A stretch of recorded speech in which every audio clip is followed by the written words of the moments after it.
holes are going to be before they actually open, I think that helps set him apart from many of the other backs in the league.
They'll run it now out of the gun. And running room scarce here. He's going to be stopped in his tracks at the line of scrimmage. No gain on the play. It'll be second down. So nothing there, but maybe you blame that on the blocking. Yeah, at some point, you've got to win at the point of attack. And on that play, that was all the defense. They made it happen.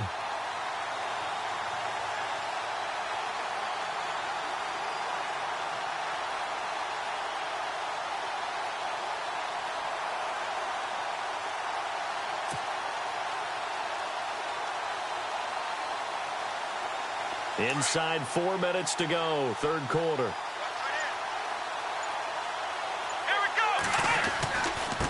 They run with Perry. Pushes him over. And able to break one tackle, but then quickly brought down. But a nice little gain. A 6-yard pickup on the ground that time, and that'll make it 3rd and 4 coming up.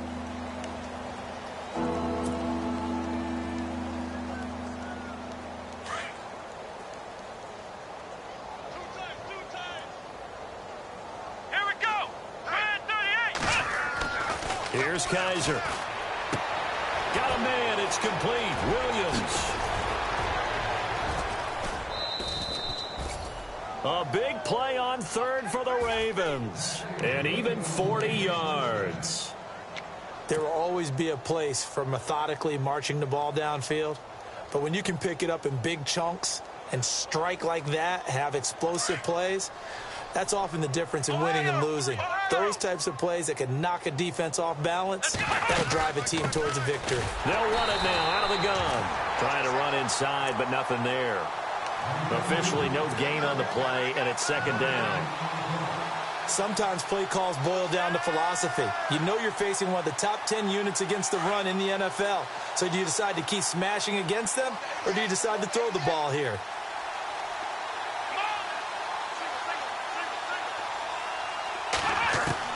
Kaiser now on second down. His throw incomplete. Brandon, at least there's one bright side to that incompletion. What's that? It wasn't an interception. Wow. You're a nice guy. That was kind of savage. But correct. No pick, just incomplete that time. The Ravens on 3rd down. They've hit it 50%, 3 of 6 to this point. This is 3rd and 10.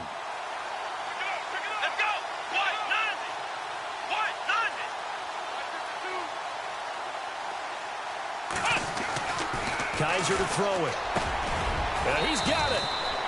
He didn't get the touchdown, but he did get the first down as he's tackled at the 1. They're able to convert on 3rd down, and that sets up a 1st and goal. Offense walks to the line for play number 7 of the drive. They come out here in the eye. And they're definitely showing blitz here. Now Kaiser. And the tip there altered the ball flight, and it falls incomplete. It'll be second down. Really nice play by the guys on the defensive side of the ball, but for the guys on the offensive line, they're doing a nice job of trying to protect their passer.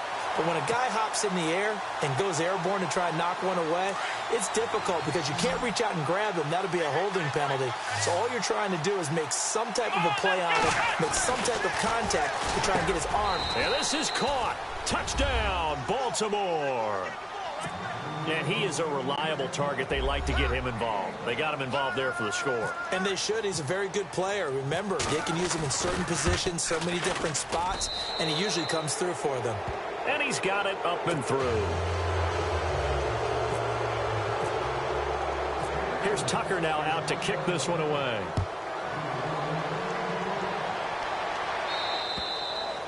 And this will not be returnable. It's out of the back of the end zone for a touchback.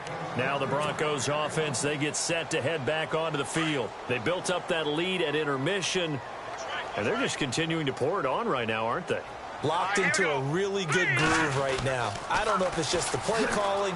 I know the execution is really, really sharp right now, and all the playmakers are doing exactly what you expect. They're making plays, and right now, defense has no answer and no chance of catching up. Yeah, they're just looking to turn anywhere for a stop defensively.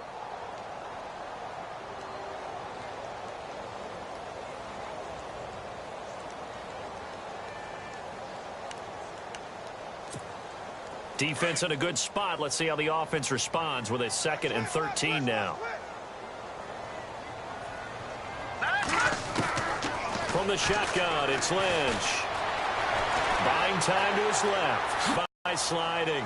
Give him 14 yards there and a Denver first down. Partner, he was going through his progressions. Not there, not there. After about the 3rd one, he decided he better pull it down and run for it. And he slides down and avoids the hit for good measure. Let's go! Green 39! Green 39! Silver!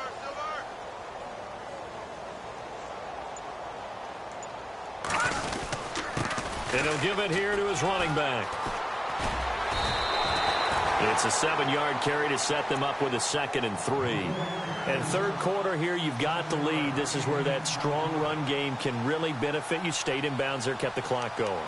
I like all the points you just made there. And if you throw the football and it's incomplete, now you've stopped the clock and you've helped out the guys on the other side of the ball. So keep it in the hands of those runners. Keep moving it. Keep grinding clock. They go play action with Lynch. On the right side, caught by Green. And he'll be brought down at the 48-yard line. They get 9 out of that one, and as a result, the drive continues. Welcome back now to Denver.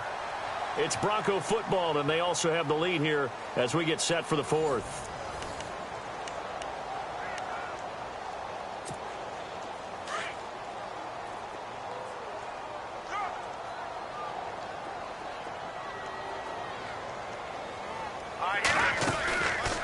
They'll run it now out of the gun.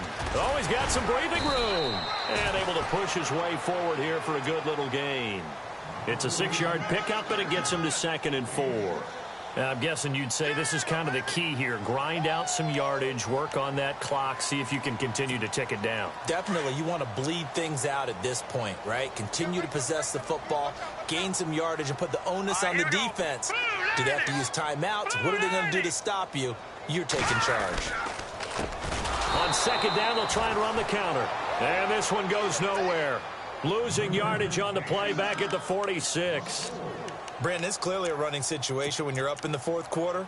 They're going to have to stack the box and make it difficult for them to move the ball. Made it very difficult right there. Now they need to repeat that effort. Yeah, bring 7, 8, 9, whatever it's going to take to slow them down. Here we go. Back to that Philly. Here we go. Over. Set. 3, 9, gun. Play action. Now Lynch. He's going to look for Allen now on the deep ball. And his pass is intercepted for the 4th time today. Ricardo Allen with a pick. And going to be brought down by the face mask. Here come the flags. This is going to get him a first down. So that flag will cost him 15. And it doesn't matter anymore how you get the face mask. Any part of it is going to be 15 yards. Now flags come in. I think one of the Ravens got going a little early.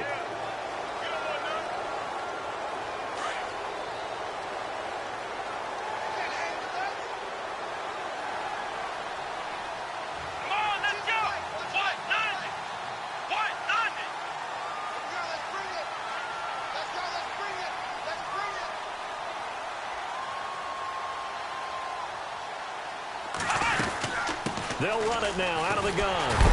And he will lose yardage here to the 31-yard line. It's a loss of a yard there, and now second down. When you put together a formula for winning defense, it's exactly what we're seeing in this game. Controlling the line of scrimmage, attacking, and changing everything so that now they're playing in the offense's backfield. They're playing an excellent game. And my goodness, another interception. Picked off at the 40, and his guys are going to take over at the 39-yard line. The number 7 usually lucky here, not for him. 7 picks he's thrown in this game. That's only happened 6 times since 1960. And I know that the most recent time it happened, the guy who threw him, he won a Heisman Trophy in college, so sometimes you just have a lousy game. Doesn't necessarily mean it's a bad career. But when you're talking about one game, 7, you're right, not lucky at all. Yeah, Ty Detmer, the last to do it in 2001 to throw 7 picks. Lynch to throw. Looking deep downfield. And the hit jarred it loose.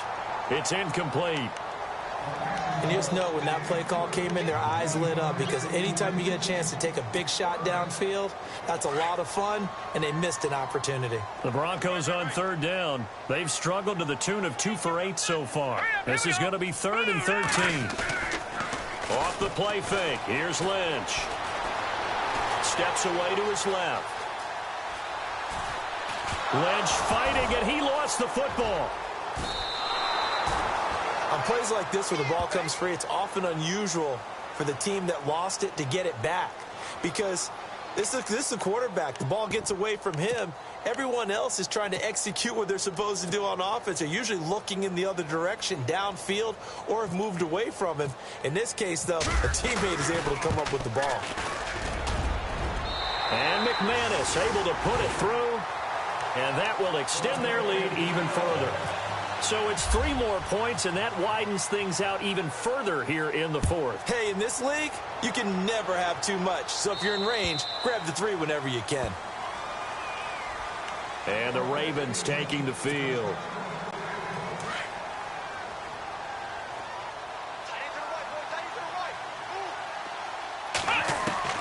Trying to shake off the interception. He'll look to throw. And he takes a shot on the release as this will be incomplete. We've seen this quite a few times in this game. Offensive line unable to keep leverage, unable to keep people away, facing a lot of pressure. Fortunate just to get rid of it. One of the reasons they're down is that inability, though, to stop the pressure. We saw another example of it there. That's taken in by the rookie, Josh Malone. And he's brought down, getting this one up to about the 35. 10 yards there, good enough for a Raven first down.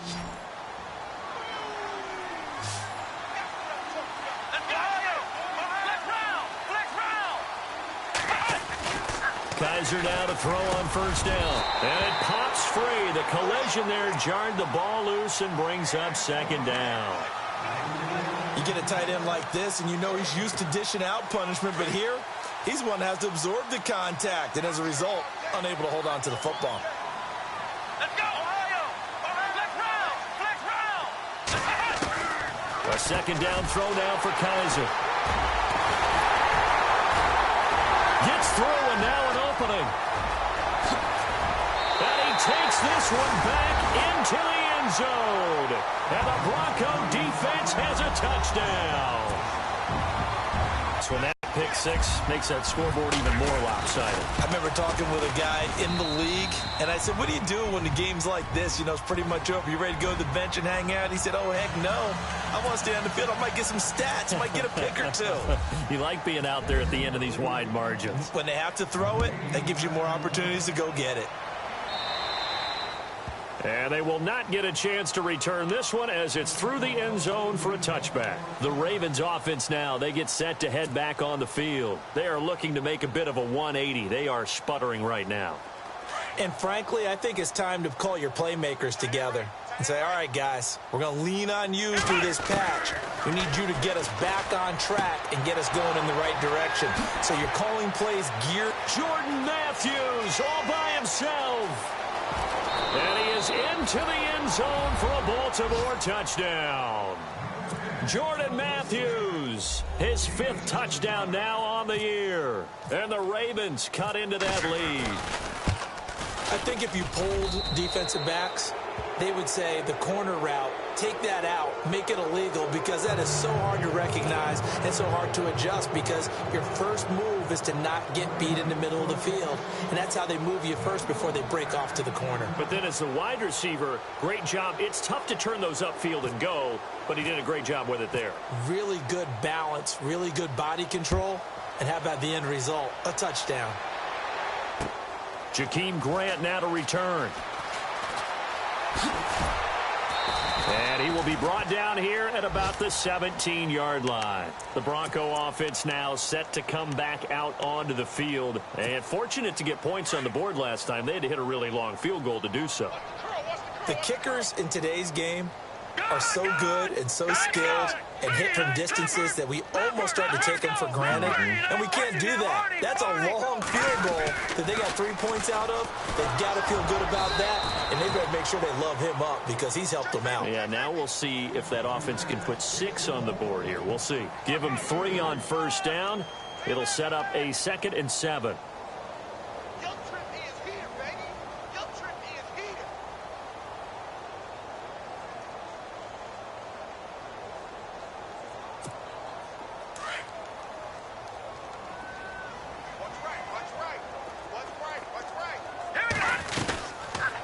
They'll run it now out of the gun. No gain on the play, and it's going to bring up a 3rd down. So nothing there that time, and maybe you need to look to the O-line. They weren't able to create any space. No, they weren't, and you know as well as I do, as many offensive line coaches we've ever met, I think that'll be addressed loudly when those guys get to the sideline. And they're usually loud and big. The Broncos on 3rd down. They've struggled to the tune of 2 for 8 so far. This is 3rd and 7. Here's Lynch. Complete to Gilmore, the tight end.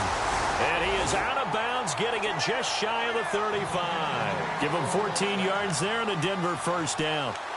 When you execute a drag or a crossing route really well and give them a chance to let it develop a little bit, you can gain some significant yardage hitting your tight end on that one. Now a handoff here to his running back. Just a yard on the 1st down carry, so it's 2nd and 9. Partner, we know today's NFL is really built around the guy throwing the football. But these short runs, they still pay dividends because they can take their toll on a defense and they can add up as the game goes along. You control the clock, you control the ball, and that way you often control the game. 2nd down following the run.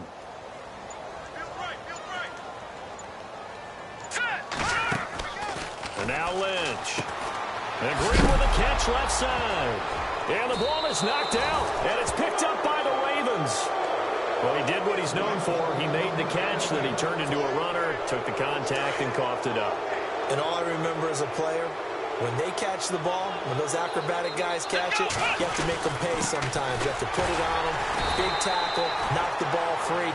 Anything you can do to slow them down. Just a yard on the pickup there, and it'll bring up a 2nd and 9.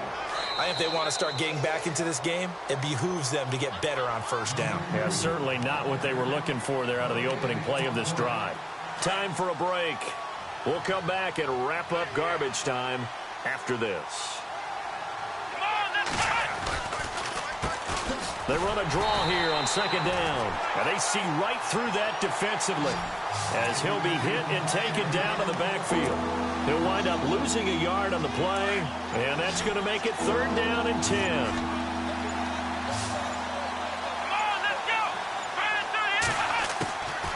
From the gun, Kaiser. He'll be brought down by the Broncos. It's a sack. Emmanuel Ogbah. He's the one to get him, and that's sack number 7 for him on the year. All right, they're going to try and keep hope alive here on 4th down. They're going for it. Let's go. Grand 38. Grand 38. Where's 52? Watch 52. 52's the light. You won't see me in your nightmare, son. You won't see me in your nightmare. Ohio. Ohio. Ohio. Ohio. Come on, let's go. Grand 38. Grand 38. Flex round. Flex round. Got to try it here. He's back to throw. He's going to let it fly. And at the 7-yard line, the catch is made. And he'll take it into the end zone for a Ravens touchdown. A big play there. His first touchdown on the year. And the Ravens capitalize on the fumble and turn it into 6. They'll throw here. Kaiser. And no, it falls incomplete. So the 2-point conversion, no good.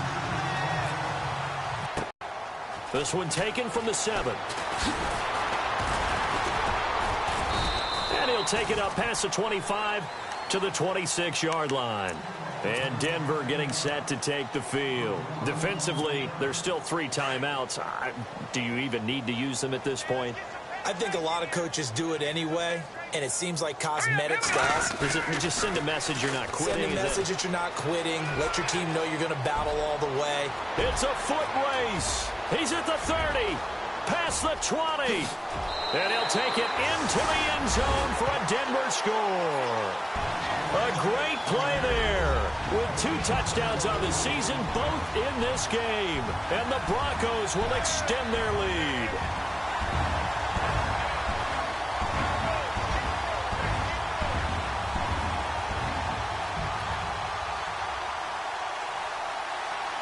McManus now for the extra point.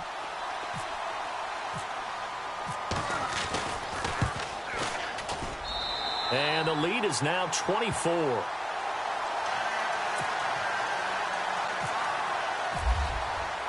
Now McManus on to kick this one off.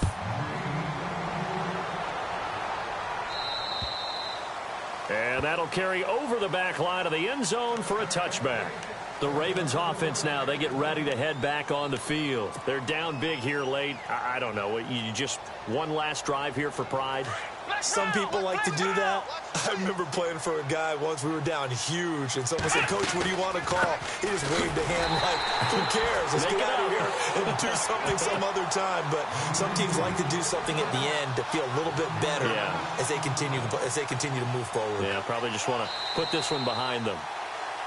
A big offensive explosion helped leading them to victory, and the defensive guys are just saying, hey, put those points up every week, we'll just keep winning.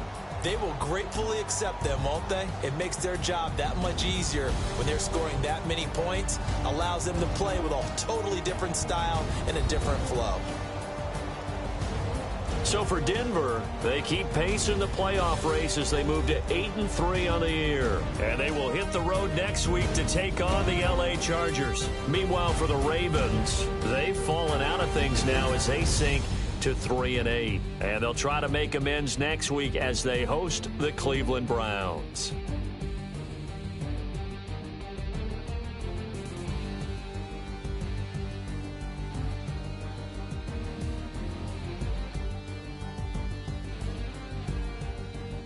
So that'll do it for us. For my partner, Charles Davis, and all the hard-working men and women on our crew, I'm Brandon Gaudin. You've been watching the NFL right here on EA Sports. The Broncos are winners as we say so long from Denver.